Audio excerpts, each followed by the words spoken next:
Um, Interestingly enough, I always felt very isolated as a little girl and alone, and always thought it's me. There must be something wrong with me because I could never gain my mother's validation. My father was always just too busy to hear any of us out.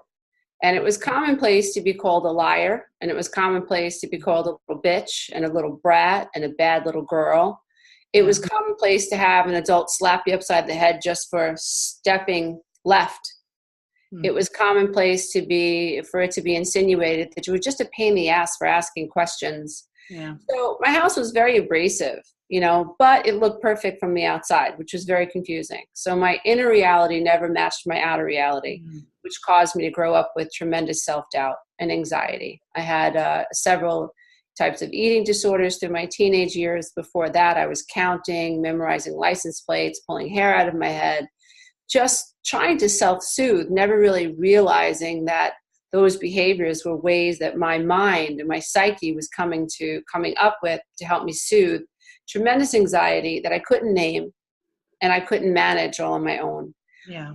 We had mental illness in my family. One of my aunts was paranoid schizophrenic. So I was terrified to tell people what was really going on with me.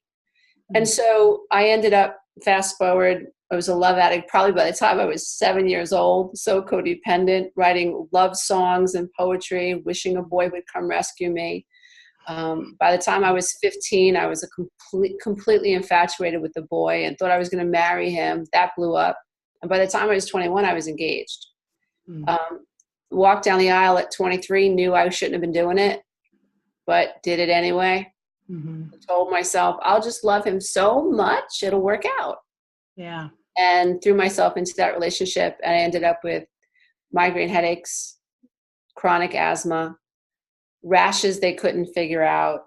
My hair was falling out. I blew out my thyroid. I was just getting worse and worse. And I was really afraid I was going to die. I had such bad panic attacks that I was getting tunnel vision where I literally couldn't see anything peripherally. It was just a Wow. pinhole.